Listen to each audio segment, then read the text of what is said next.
Bonjour à tous, donc bienvenue pour un webinaire d'Experalia. Je me présente, Georges-David Benayoun, avocat au barreau de Paris, spécialisé en fiscalité, et une grosse partie de l'activité du cabinet consiste à assister des personnes qui s'expatrient ou qui reviennent en France. Vous dépassez la Alors, vitesse limite autorisée. aujourd'hui, on a un sujet qui n'est pas celui de la vitesse du véhicule, mais le sujet, celui des successions internationales. Rachel, est-ce que tu peux couper le... J'ai un retour son, celui des successions internationales entre la France et Israël. Alors, c'est une problématique parce que, d'abord, Israël a une spécificité, c'est que très peu de personnes connaissent la loi et lorsqu'on vient me voir, souvent, j'entends des trucs, des choses totalement ubuesques sur beaucoup de sujets, y compris sur des clients que j'ai depuis certaines années qui me font un mail en me disant « mais un avocat israélien m'a dit telle ou telle chose ». Israël est un pays très surprenant pour ça, où d'ailleurs les sujets dont on va parler, aujourd'hui je considère qu'il y a les cabinets de notaires israéliens susceptibles de comprendre ces problématiques-là, on les compte aller sur les doigts de deux mains au maximum, et y compris pour les notaires français. C'est des problématiques extrêmement compliquées. D'ailleurs, je pense que par rapport à tous les webinaires que j'ai pu réaliser pour Experalia, on est vraiment dans un sujet techniquement en droit compliqué et en fiscalité. Donc, ça, c'était la première des choses. Première remarque. Deuxième remarque, on se rend compte, et nous on le voit, hein, qu'on a eu un rush depuis 2000, on va dire depuis 2012-2013 sur l'ALIA des Français vers Israël. Alors pour des raisons des fois un peu particulières, mais en tout cas, on a eu un rush. Et on se rend compte que lorsqu'on gère les départs de France, nous, on a toujours cette problématique de succession, mais généralement, dans les 2-3 ans qui suivent, les personnes viennent nous voir et nous consultent pour ces sujets de succession. On ne peut pas ignorer cette problématique-là, sauf avoir des difficultés. Et vous allez voir, les difficultés dont je vais vous parler, c'est en matière de droit civil, c'est-à-dire que ce n'est pas parce que vous payez de l'impôt en France que vous n'auriez pas à déclarer la totalité de votre succession au regard du droit civil en France. Donc, on a des spécificités qui font que certains dossiers sont aujourd'hui devant les tribunaux français. Et cette problématique est avant tout française et pas israélienne parce que souvent, le sujet vient d'héritiers français qui soit ont disparu de succession, soit ont été même spoliés et n'ont pas vu l'argent passer. Donc voilà, donc on va commencer par un aspect qui est primordial pour moi, c'est quand on parle de succession, arrêtons de confondre la fiscalité et le droit civil. C'est deux aspects totalement différents. Alors, je vais vous donner un exemple. J'ai eu à gérer, parmi les successions entre la France et Israël que je gère, j'en ai une que je gère où je me rends compte que ma cliente décédée ne m'avait pas dit qu'elle avait signé un testament en France. Et donc, le notaire français considère que le droit civil qui s'applique est le droit civil français. Et donc, si le droit civil français s'applique, ça veut dire qu'on a une déclaration de succession non fiscale, mais civile, et avec des répartitions au regard de ses enfants sur la totalité de son patrimoine déclaré en France. Ça veut dire quoi? Ça veut dire que son patrimoine français et israélien ressort dans une déclaration, mais qu'elle ne paye la fiscalité que sur les biens qui sont situés en France. Alors, vous imaginez que dans certains cas, ça peut être très gênant de déclarer en France, dans le cadre d'une succession, des actifs, y compris israéliens ou hors d'Israël, du moins hors de France. Donc, c'est un aspect purement civil. Il faut bien comprendre qu'on distingue le civil et l'aspect Israël. Alors, on va passer tout de suite, je ne sais pas si vous voyez bien, hop, on va aller, voilà. Alors, Concernant les règles applicables, alors là, on est vraiment sur des sujets compliqués. On a quoi? La question, c'est de savoir, est-ce que pour les binationaux, quel est le choix de la loi applicable à une succession au regard du droit israélien et du droit français? Alors, je vous ai volontairement extrêmement simplifié la donne. C'est beaucoup plus subtil parce que le droit, malheureusement, c'est très, très compliqué. Et en matière internationale, on est souvent très compliqué. Alors, quelles sont les règles?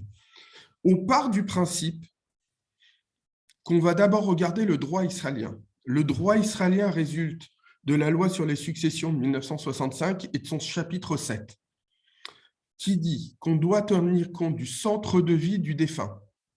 Alors, le centre de vie, c'est même la définition jurisprudentielle israélienne, parce qu'au départ, dans les textes, on parle du domicile. Donc, c'est vraiment le centre de vie du défunt. On considère que le tribunal israélien est compétent si la personne a son centre de vie en Israël ou si elle détient un bien immobilier en Israël. Alors là, tout de suite, on va recouvrir deux cas très différents.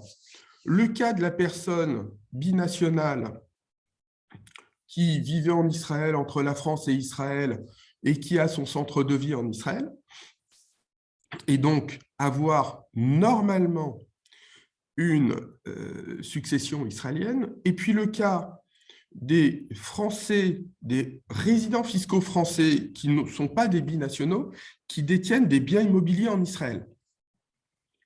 Les biens immobiliers en Israël seront soumis au droit israélien et donc nécessiteront de passer devant un juge. Alors, on va tout de suite faire une aparté qu'on refermera parce que c'est a priori pas le cas des personnes présentes dans ce webinaire. Je suis toujours très, très amusé lorsque je vois des résidents fiscaux français venir me voir et me dire « j'ai fait un testament en Israël concernant mon bien immobilier que j'ai acheté il y a 2 ans, 5 ans, 10 ans, 40 ans. » Et je leur dis « bon, à part avoir enrichi un avocat israélien,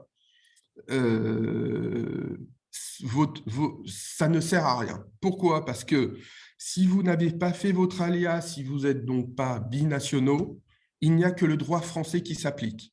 Bien évidemment, il faut passer devant le juge israélien pour faire valider la succession et faire les actes en Israël, mais il n'y a que le droit français qui s'applique. Et on va refermer la parenthèse à ce niveau-là. Ce n'est pas parce que vous avez fait un testament en Israël que la France sera jamais informée de ce que vous avez en Israël. Je reprendrai ce que vous a dit Nathanaël Cohen dernièrement dans une émission télévisée, puisque j'ai eu une grande discussion avec lui. L'OCDE a quand même en projet de faire un échange entre les pays sur la détention de biens immobiliers. Alors, contrairement à ce que dit Nathanaël, on n'est pas sur un délai de 3 ans, on est sûrement entre 5 et 7 ans, mais on va y arriver. Donc, les personnes qui ont fermé des comptes bancaires pour acheter de l'immobilier, aujourd'hui, ils ne sont pas visibles. Ça ne veut pas dire qu'ils ne seraient pas visibles dans quelques années, et notamment au moment d'une succession. Donc, on referme la parenthèse pour les personnes qui sont qui sont pas binationaux.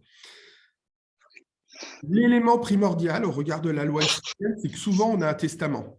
Testament que j'exige de mes clients, et quelle que soit leur destination dans le monde, pour pouvoir se plier à la loi du pays.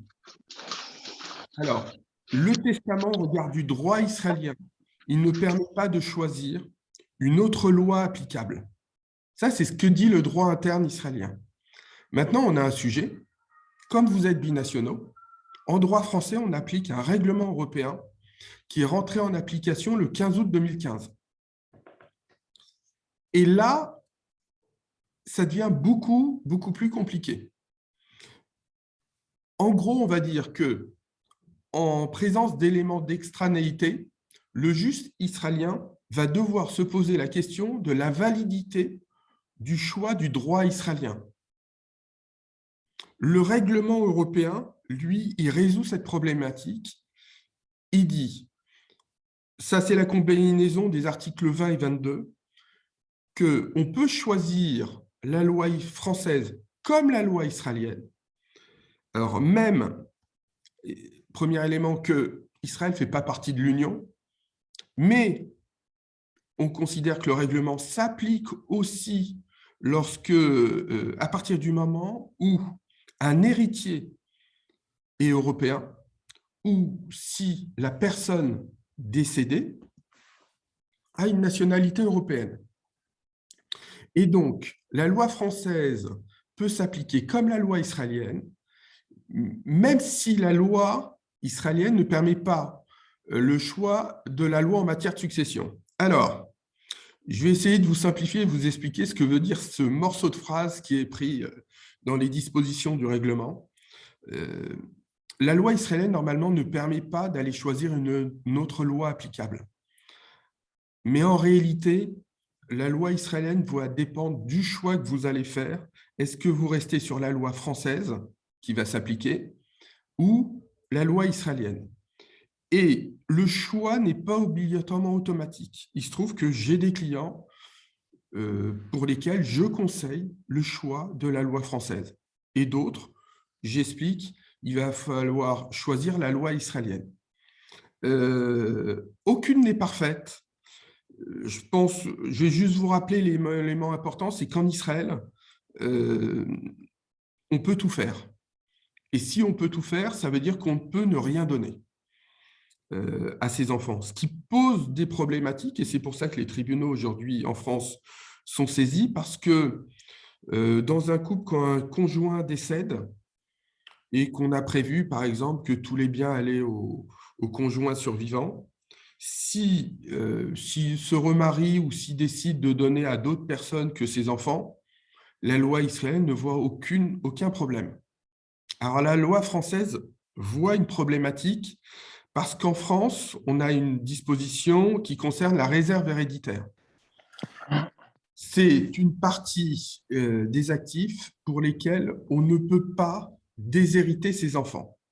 Alors, je vous ai mis deux éléments importants pour comprendre un peu les problématiques de droit civil.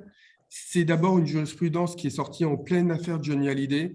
C'est la fameuse jurisprudence Maurice Jarre de 2017, qui est, on va dire, très récente, qui explique qu'une loi étrangère qui ignorerait la réserve héréditaire n'est pas contraire à l'ordre public français.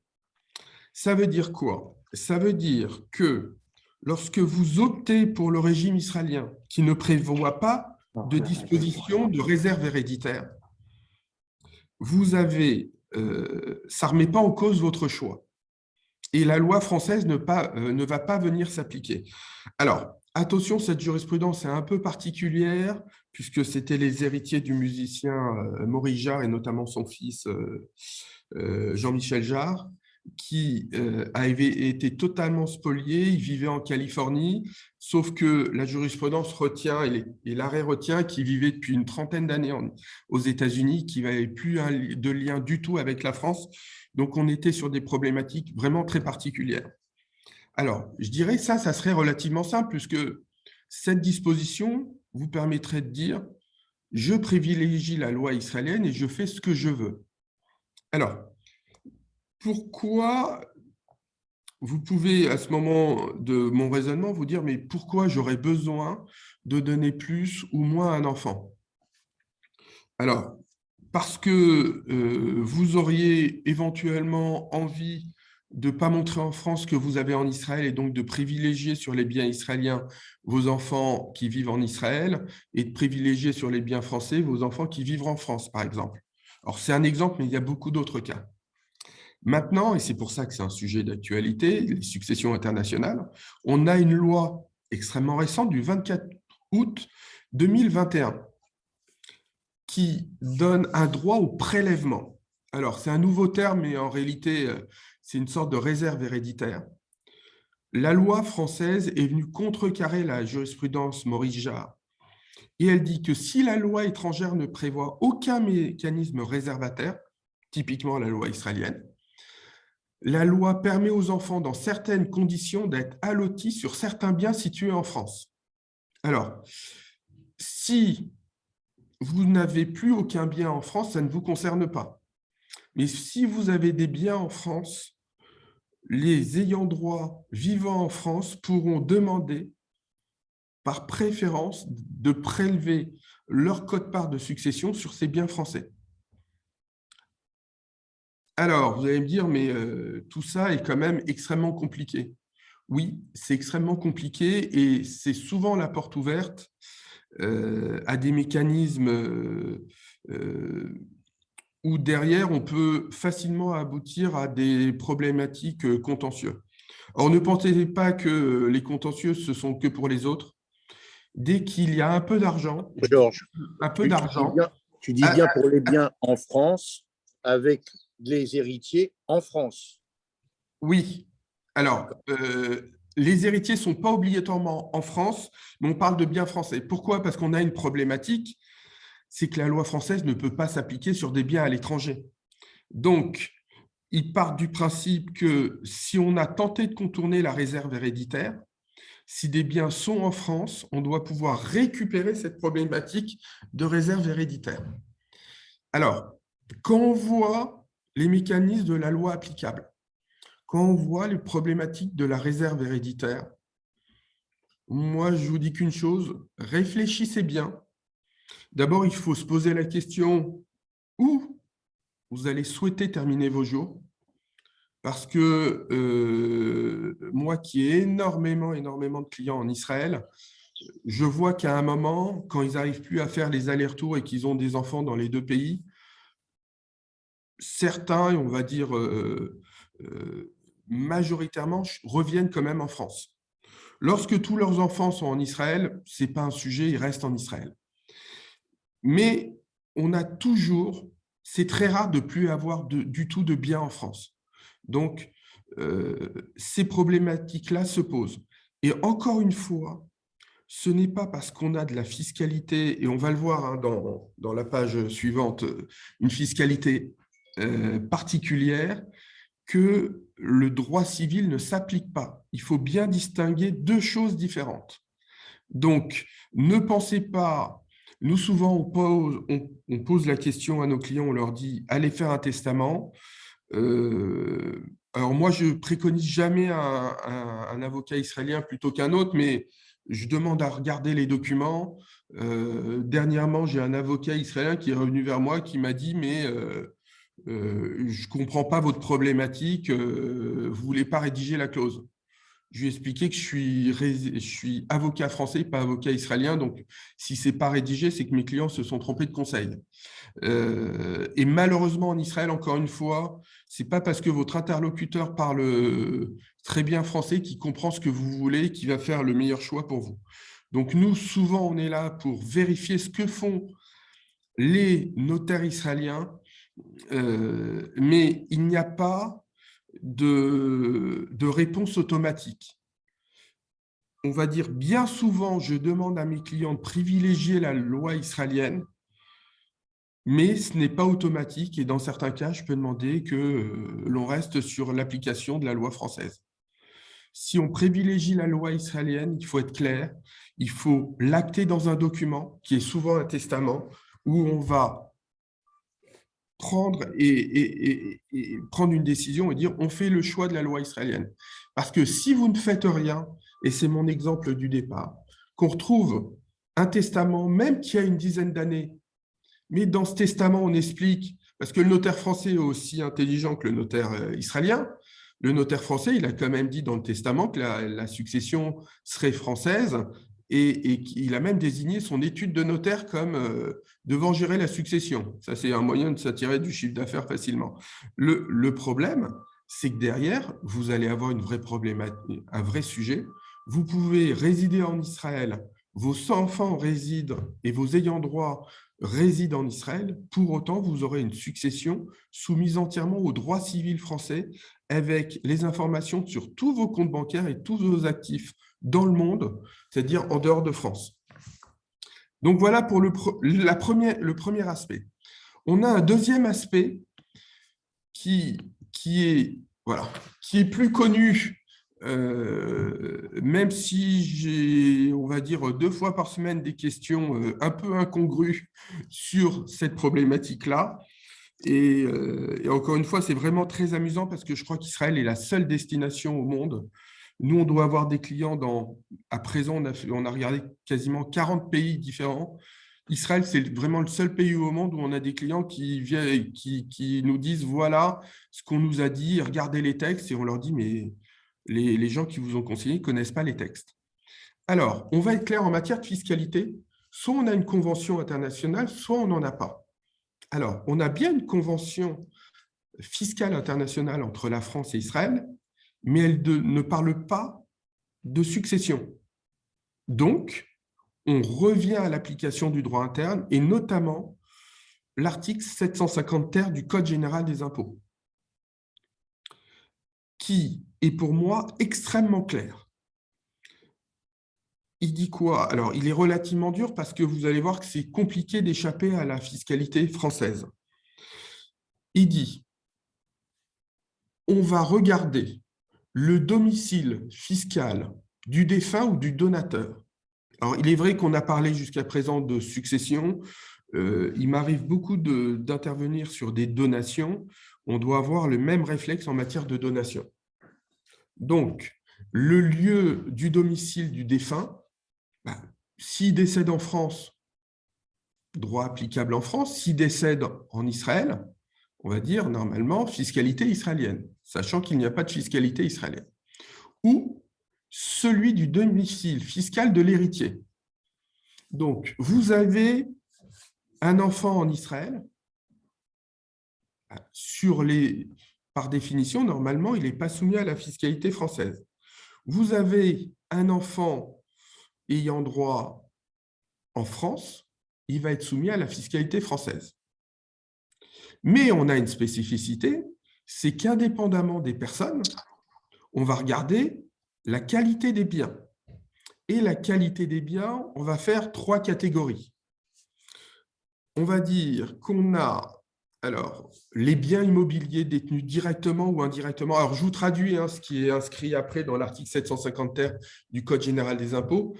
À partir du moment où vous détenez un bien immobilier en France ou que vous détenez des parts de sociétés civiles immobilières en France, vous serez soumis à de la fiscalité française. Premier point.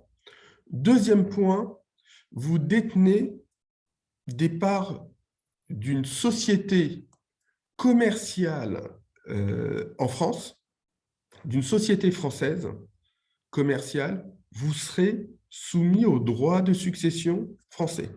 Et puis, troisième élément, qui est toujours très intéressant, c'est on explique. Alors là, mes clients ont beaucoup de difficultés sur ça, mais quel que soit leur pays de destination, c'est la notion de créance. Si vous avez une créance en France, cette créance rentre dans une succession française. Alors maintenant, quand je pose la question à mes clients, ils me disent « Ah non, mais moi, je n'ai aucune créance, personne ne me doit de l'argent. » Et je leur dis « Non, parce que vous m'avez juste oublié un sujet, c'est que votre banque, elle a une créance envers vous. Votre banque, la BNP, la Société Générale, le Crédit Agricole, si vous avez un compte bancaire en France, vous avez une créance. Et donc, rentre dans une succession française soumis à des droits de succession français, les comptes bancaires que vous avez laissés.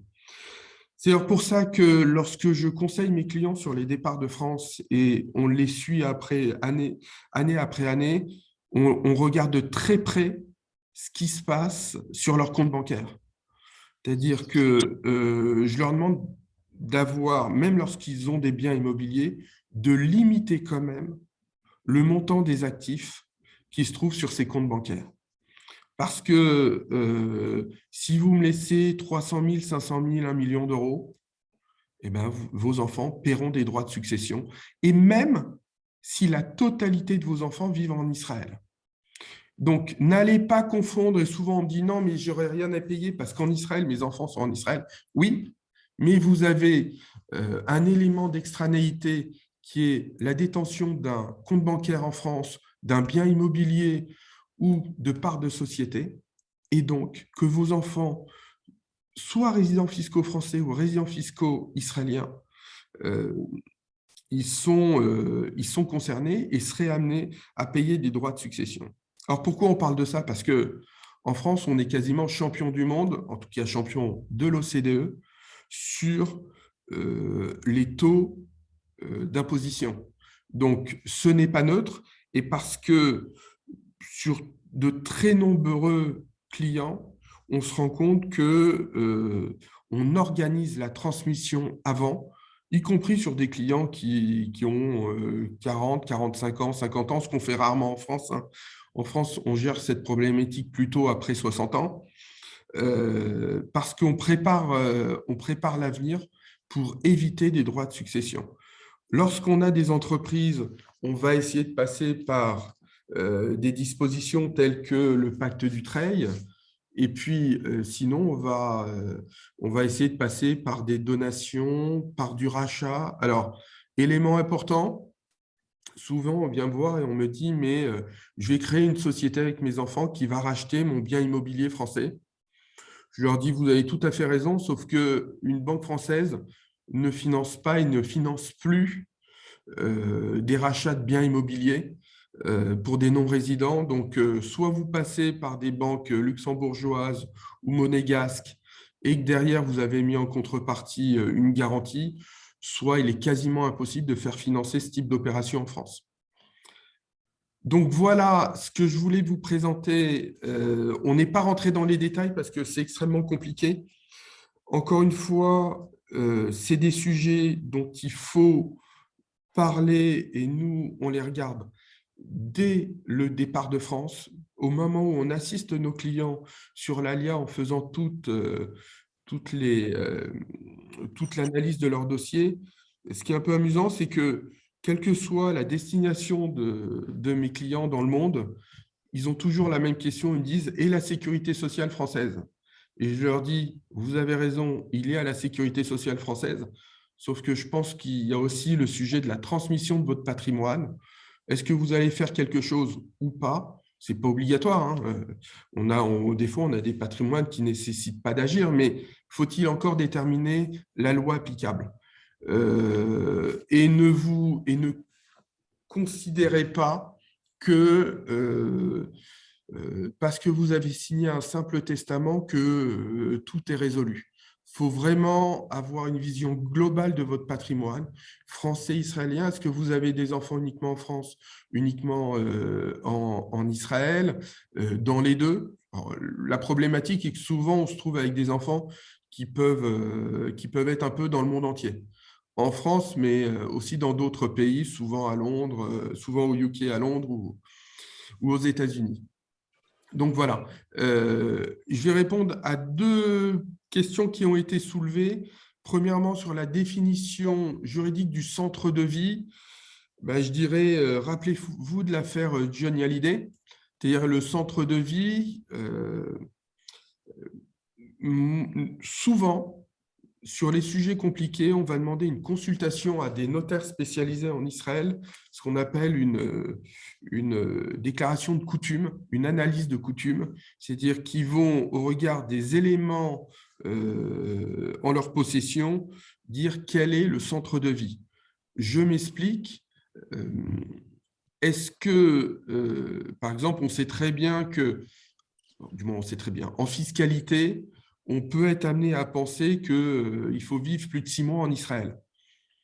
La règle n'est pas aussi facile que celle-ci, elle ne s'interprète pas de la même manière pour tout le monde. Donc, effectivement, si vous êtes venu 9 mois en Israël, que vos enfants vivent tous en France et que vous vivez en France, on peut avoir des analyses différentes du centre de vie. Donc, c'est la durée de séjour, mais pas uniquement la durée de séjour. Où est votre patrimoine ? Est-ce que votre patrimoine est au Luxembourg? Il est en Israël? Il est encore en France? Voilà, c'est des éléments. Le centre de vie, c'est vraiment la définition, l'analyse que va faire le juge israélien. En matière d'assurance vie, Alain, je vois que tu as posé la bonne question parce que j'aurais dû le préciser. Bien évidemment, l'assurance vie n'est pas concernée par les dispositions du 750 ter du Code général des impôts, parce que l'assurance vie a un mécanisme un peu particulier. Donc, généralement, je préconise à mes clients d'aller ouvrir des contrats d'assurance vie plutôt hors de France. Donc, on va être plutôt au Luxembourg, et pas en France, parce qu'en France, on risque d'avoir un élément qui pourrait être considéré comme un indice de résidence fiscale. Donc voilà sur les éléments. Et puis, j'ai une dernière question qui m'est posée par Régine qui demande, est-ce que je pense que la France va modifier les modalités des droits de succession? Ben, je vous ferai la réponse que je fais à tous mes clients. On est le 31 décembre, je connais la fiscalité jusqu'au 31 décembre. On a une élection présidentielle dans quelques mois en France, donc c'est le fait du prince, puisqu'en France, le président et le prince voir le roi. Donc, on verra qui sera élu, sachant que quelqu'un qui est élu au mois de mai peut décider de tout modifier rétroactivement au 1er janvier. Je suis très perplexe sur la modification des droits de succession. Ça rapporte beaucoup à la France. Et je ne vois pas aujourd'hui, alors qu'on a creusé un trou béant avec le Covid, le sujet est plutôt… ce qu'il faut savoir, c'est qu'en France, on a quand même un certain nombre de personnes, y compris au sein du gouvernement, qui pensent que les droits de succession ne sont pas suffisamment élevés. Alors, on a beaucoup d'incapables dans tous les partis français, mais alors, penser que la fiscalité sur les droits de succession est insuffisante alors qu'on est champion de l'OCDE, il faut vraiment être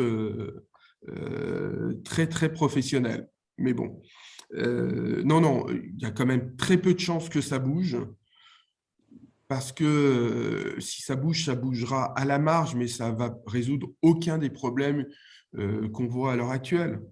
Parce que, je prends 2 exemples, l'immobilier parisien a quand même beaucoup monté. Donc, on a ce sujet-là, si vous avez conservé une résidence secondaire en France, qui est souvent l'ancienne résidence principale. Et puis, si vous avez des enfants qui sont encore en France, quand vous voyez de la valeur de l'immobilier en Israël, qui est juste délirant, vous vous dites que le malheureux qui est resté en France, lui, va quand même payer de manière très, très élevée, contrairement à ses frères ou ses sœurs qui auraient fait leur alia. Et dernier élément, en matière de transmission entre la France et Israël, en France, on a souvent l'habitude d'utiliser la nue propriété, l'usufruit. Ce n'est pas une notion connue du droit israélien, donc il faut toujours faire très, très attention lorsqu'on manie les donations. Mais ça, on est là pour aider nos clients et les personnes qui viennent nous voir. Donc, j'espère que vous avez compris qu'en matière de succession, rien n'est joué. Ce n'est pas aussi facile. On a des sujets aussi bien en droit civil qu'en fiscalité. Donc, je m'arrêterai là pour aujourd'hui. Je vous souhaite une bonne journée. Bon sujet, hein, Georges? Oui, et gros sujet et d'actualité. Hein. Honnêtement, je vous conseille tous, si vous êtes dans le cas des binationaux, de bien faire attention et de réfléchir à tous ces sujets-là. Parce qu'on peut dire après vous le déluge, mais après vous, ça serait bien qu'il n'y ait pas le tribunal. Et malheureusement, on a une accélération on en reparlera. Hein. Des dossiers. Voilà, je vous souhaite une bonne journée, Rachel, si tu veux terminer. Bonjour à tous. Excusez-moi, j'ai coupé mon micro. Merci beaucoup. Je vous enverrai donc les coordonnées de Maître Benayoun et aussi l'enregistrement de cette session. Merci. Bonne journée. Au revoir. Allez, au revoir. Merci, au revoir. Merci beaucoup.